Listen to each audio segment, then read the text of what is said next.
January 11, 1944, 11:42 a.m., 22,000 feet above the Harz Mountains, central Germany. The air up here is thin, lethal, and brutally cold. It's 40 degrees below zero outside the plexiglass canopy. Inside the cockpit of the Focke-Wulf 190, the heater is struggling to keep the frost off your boots, but the adrenaline does the rest.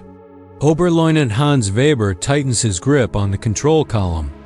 The vibration of the BMW 801 radial engine is a constant, bone-shaking hum that travels through the seat, through the spine, and settles in the teeth.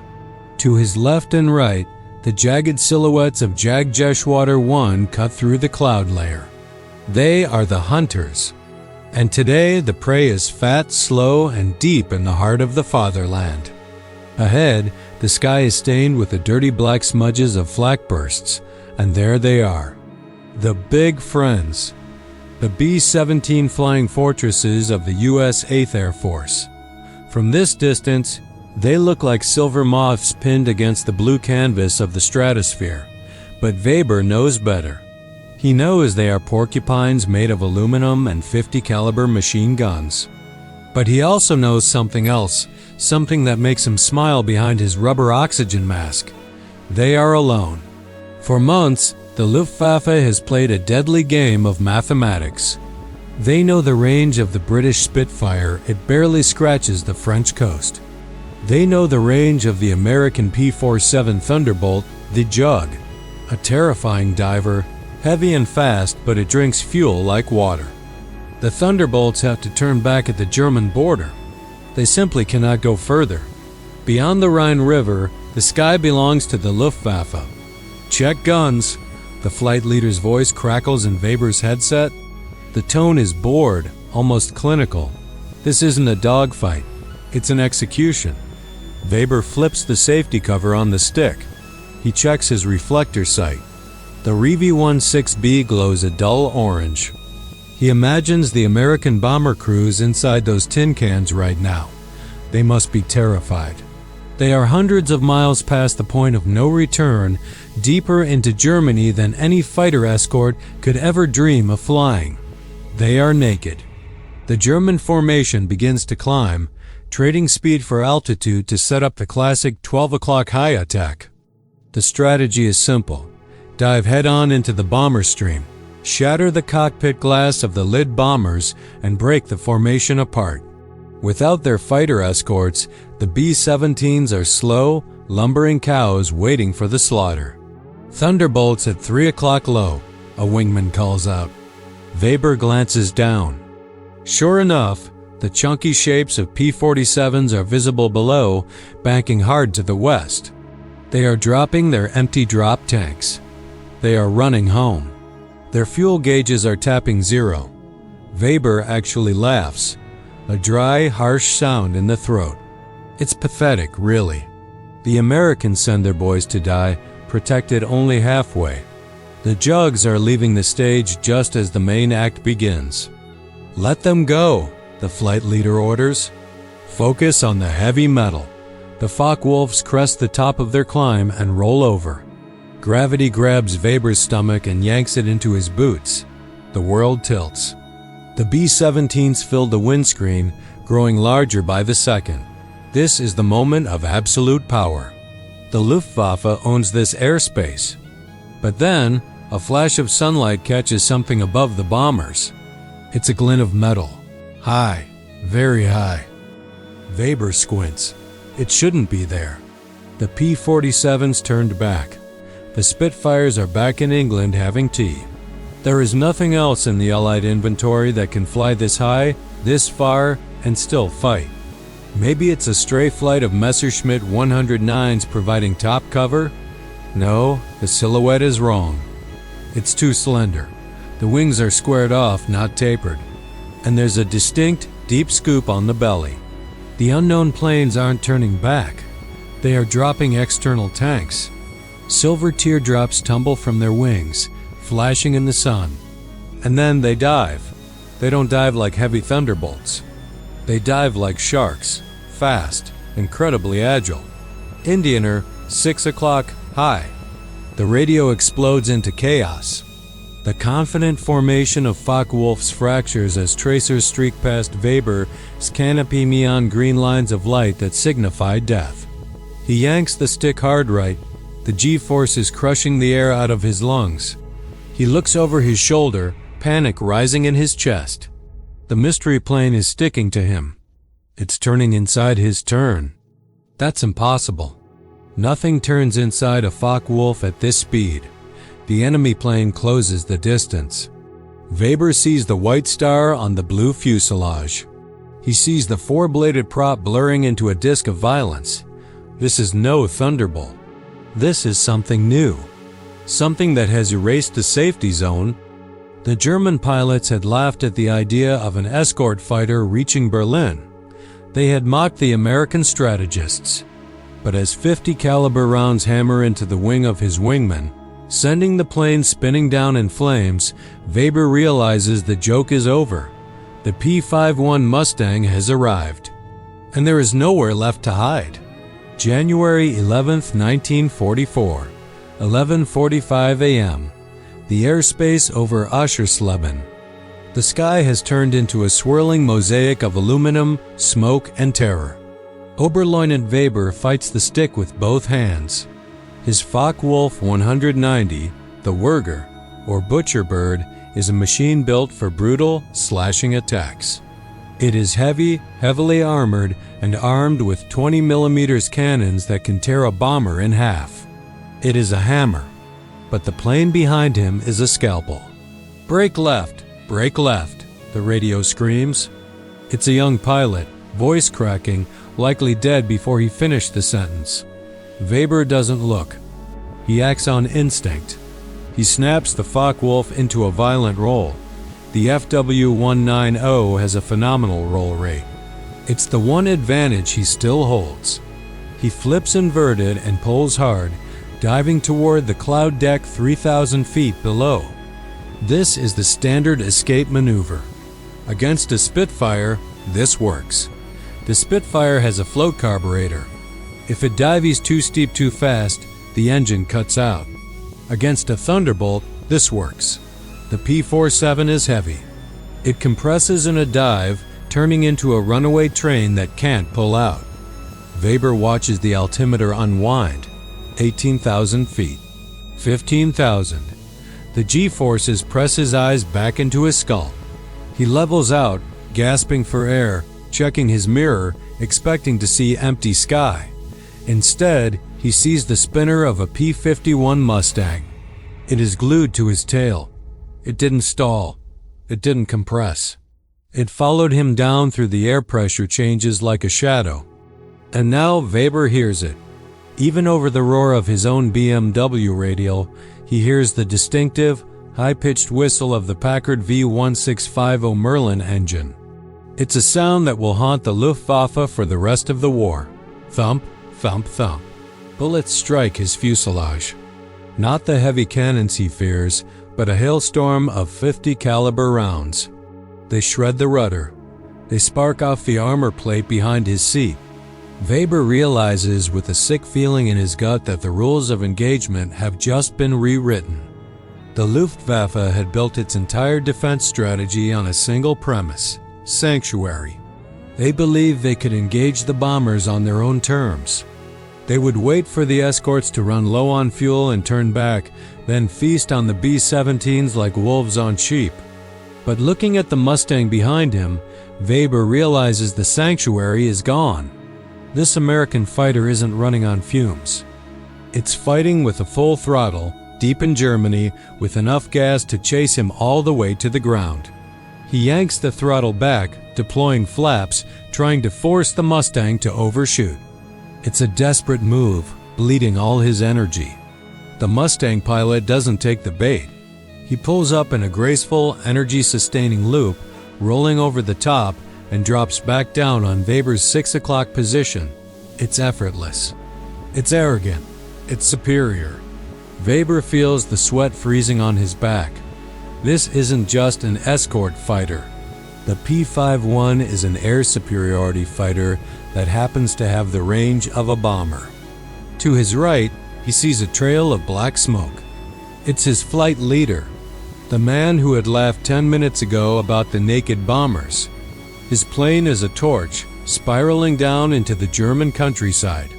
The radio is no longer clinical. It is a cacophony of shock. They are everywhere. My engine is hit, bailing out. How do they have fuel for this? Where are they coming from? Weber pushes his damaged plane toward the cloud layer, praying for the whiteness to swallow him. The Mustang fires one last burst, tearing a chunk off his right wingtip before pulling away to rejoin the bombers. Weber enters the clouds, shaking, his breath coming in short, ragged gasps. He is alive. But as he limps his crippled bird back toward the airfield, the terrifying reality sets in. He isn't safe in the air. But what happens when the Americans realize they don't just have to protect the bombers? What happens when they realize they have enough fuel to stop guarding the sheep and start hunting the wolves in their own den? Because the Mustang didn't just come to Berlin to escort. It came to exterminate. January 1944. High Wycombe, England. Headquarters of the 8th Air Force. While Hans Weber and his comrades are freezing over Germany, the atmosphere in this underground bunker is heavy with cigarette smoke and high-stakes tension. A new man has just walked through the door. Major General James Jimmy Doolittle. He's a legend. The man who bombed Tokyo. He's short, bald, and aggressive. And he hates the current strategy. For 2 years, American fighter pilots have flown with a metaphorical ball and chain around their ankles. Their orders were strict. Defend the bombers. They were the sheepdogs. If a German fighter attacked and then dove away, the American pilot had to let him go. He had to stay with the flock. This doctrine gave the Luftwaffe a get-out-of-jail-free card. They could attack, dive, regroup, and attack again. They controlled the engagement. Doolittle looks at the map of Europe. He looks at the reports on the P-51 Mustang. He sees the fuel numbers. He realizes that for the first time in history, he possesses a fighter plane that can fly to Berlin, fight for 20 minutes, and fly home. He turns to his fighter command general, William Kepner, and issues an order that will doom the Luftwaffe. The first duty of the 8th Air Force fighters is to destroy German fighters. Read that again. The priority is no longer to bring the bombers back. The priority is to kill the enemy. With one sentence, Doolittle takes the leash off the dog. April 1944. An airfield near Brandenburg, Germany. The impact of that order is about to be felt by a young Fahnenjunker cadet sitting in his Messerschmitt 109. The engine is idling. The ground crew is pulling the chocks from the wheels. He is preparing for a takeoff to intercept a bomber stream reported 50 miles out. He feels safe here. He is on the ground, deep in friendly territory. The flak towers around the perimeter are quiet. He pushes the throttle forward. The Daimler-Benz engine roars. The tail lifts. The wheels are just about to leave the grass. And then the world explodes. He doesn't hear the approach. The P-51 Mustang is moving at 400 miles per hour, 20 feet off the ground. The sound of its approach is lagging behind its speed. The first thing the German cadet knows of his death is the dirt erupting in lines of geysers on either side of his cockpit. A Mustang, silver and screaming, flashes over his canopy with the violence of a thunderclap. 6 .50 caliber machine guns unleash a torrent of lead. The Messerschmitt, full of aviation fuel and ammunition, detonates. It is a massacre. This is the new American tactic, the fighter sweep.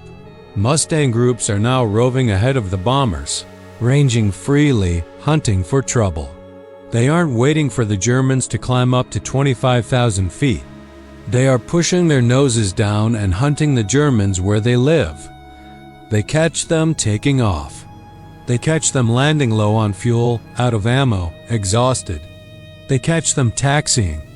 You can imagine the psychological horror this inflicts on the Luftwaffe. A pilot's nerves are frayed after a combat sortie. He just wants to land, have a cigarette, and stop shaking. But now, the landing pattern is the most dangerous place in the world. German ace Adolf Galland later said, "The day I saw Mustangs over Berlin, I knew the war was lost." But he was wrong. It wasn't just that they were over Berlin. It was that they were everywhere.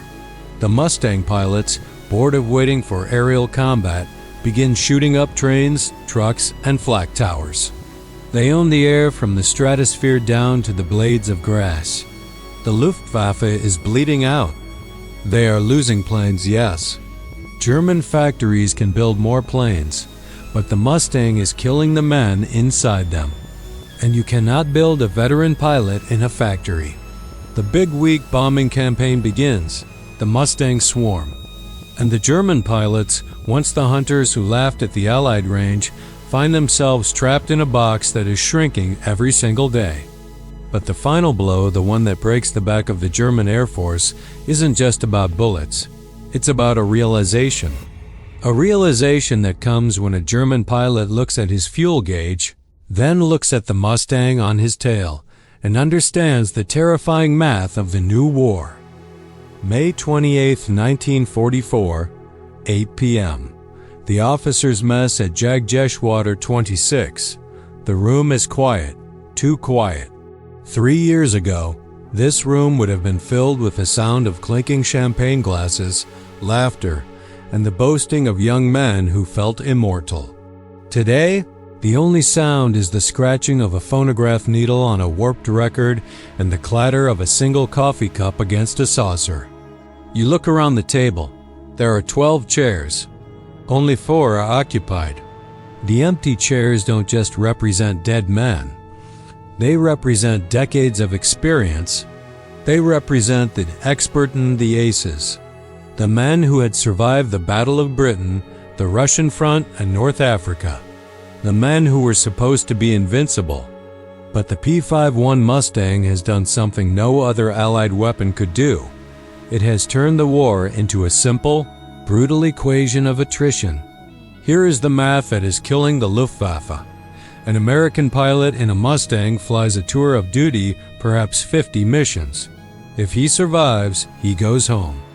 He becomes an instructor. He teaches the next generation how to survive. He eats steak, drinks milk, and sleeps in a bed without sirens wailing. You fly until the war ends, or you end. There is no rotation. There is no going home. Some of the men at this table have flown 500 combat missions. They are exhausted. Their hands shake uncontrollably when they try to light a cigarette. Their eyes are sunken, rimmed with red, staring at things no one else can see. And the Mustangs just keep coming. The next morning, the siren wails again. You climb into the cockpit. Your mechanic looks at you with pity. He knows the machine is tired. He knows you are tired. Takeoff, altitude, the familiar hunt. But today, the sky is different. It's not a duel, it's a swarm. You spot a formation of B-17s. You set up your attack run.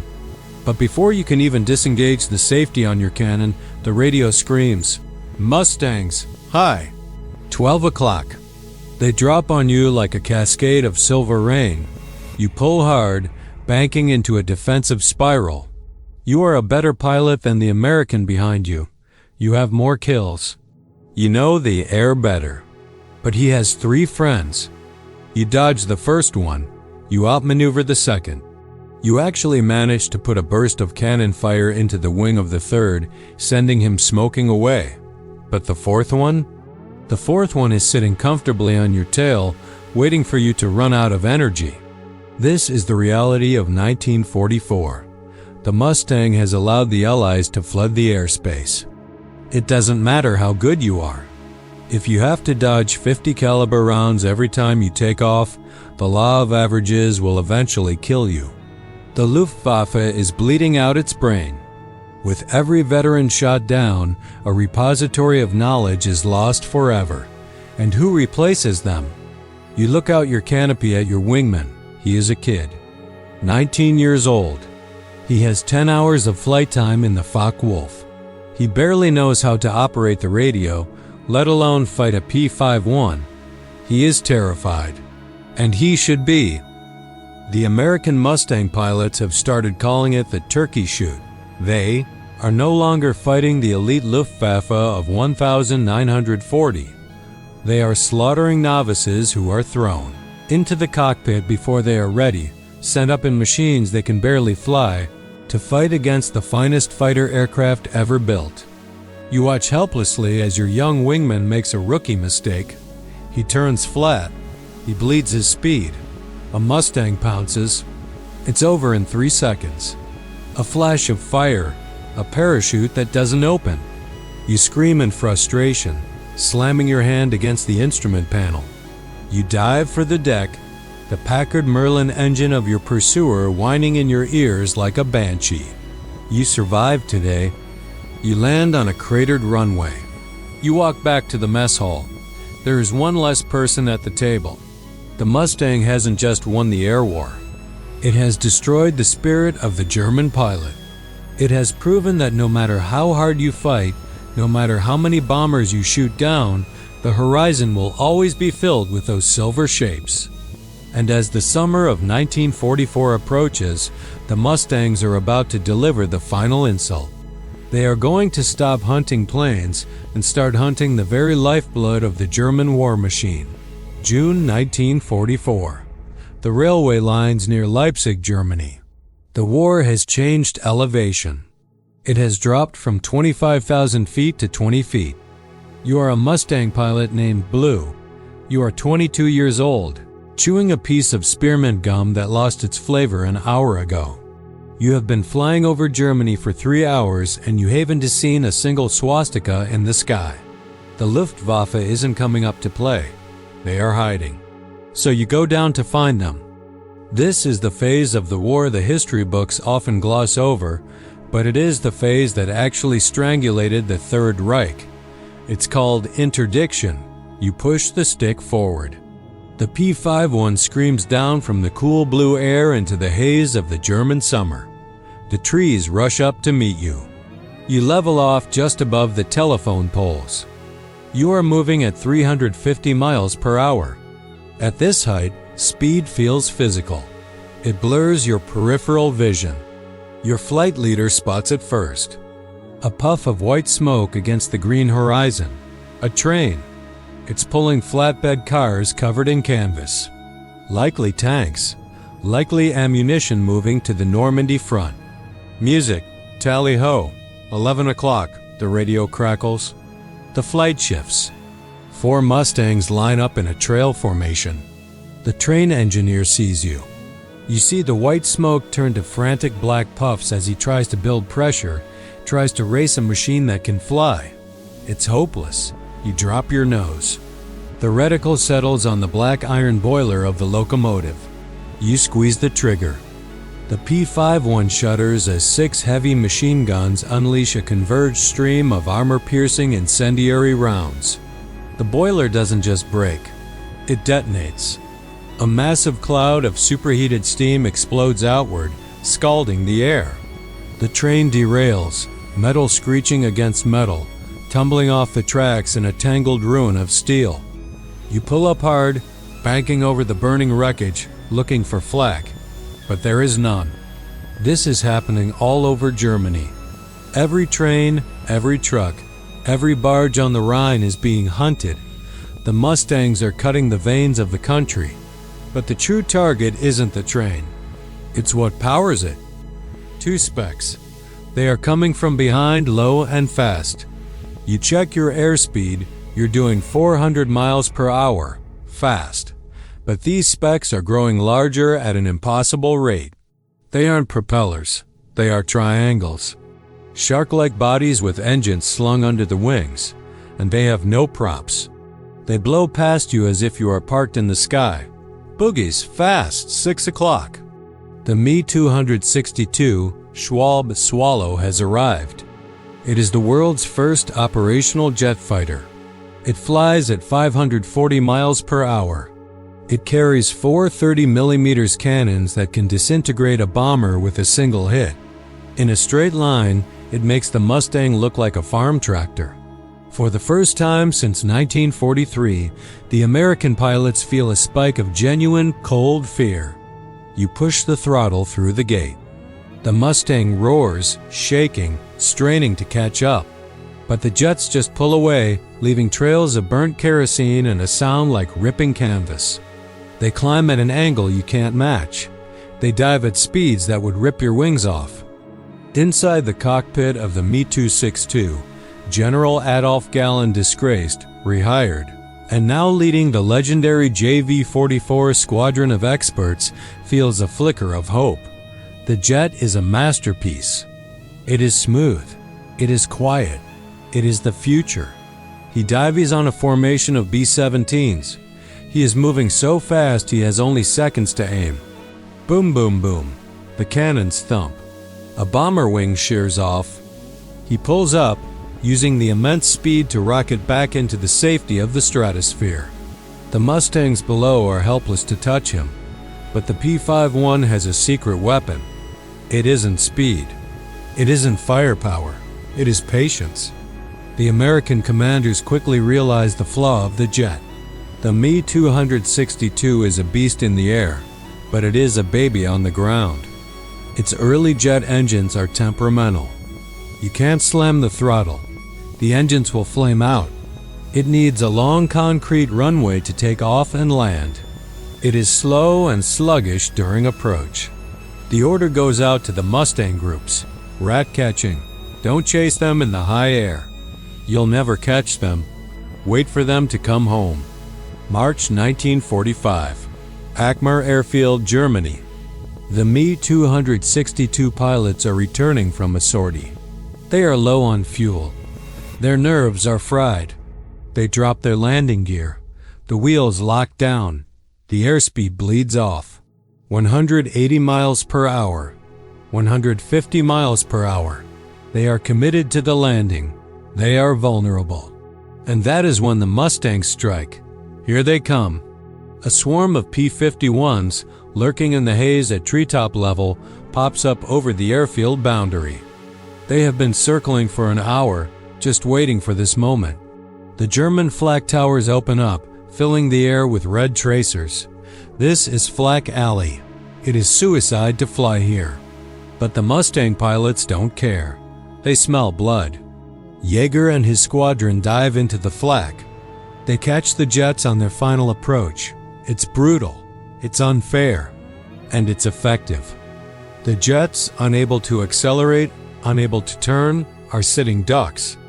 A Mustang pulls in behind a landing Me-262. A short burst. The jet explodes just feet above the runway, tumbling into a fireball that skids for 300 yards. Another jet tries to abort the landing, pushing the throttles forward. The delicate Jumo engines surge and flame out. The plane stalls and crashes into the trees. The wonder weapon is being strangled in its crib. Adolf Galland watches from the ground as his airfield burns. He sees the silver Mustangs buzzing the tower, victorious, arrogant, unstoppable. He realizes that technology cannot defeat overwhelming numbers and total air supremacy. The jet age has begun, but the propeller-driven Mustang has just won the war. As the smoke clears over the airfield, the P-51s turn west toward the setting sun and home. The sky is empty of enemies. There is nothing left to fight. May 8, 1945. A grassy field near Munich. The roar is gone. For the first time in 6 years, the sky over Europe is silent. There is no flak. There are no sirens. There is only the sound of birds chirping in the spring air and the scuff of boots on gravel. A mountain of leather flight jackets, helmets, and sidearms sits in the center of the airfield. German pilots, the few who survived the meat grinder, stand in lines. They are watching the sky, but they aren't looking for enemies anymore. They are watching their conquerors. Overhead, a flight of P-51 Mustangs passes low. They aren't in combat formation.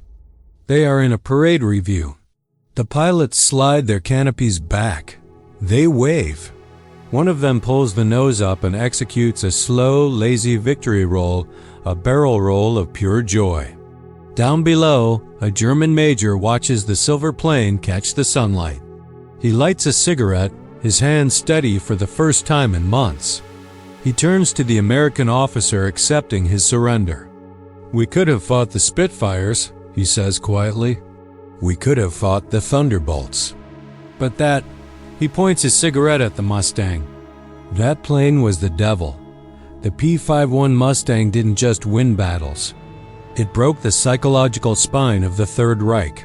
Months later, while awaiting trial at Nuremberg, Hermann Göring, the commander of the Luftwaffe, was asked by an interrogator to pinpoint the exact moment he knew Germany had lost the war.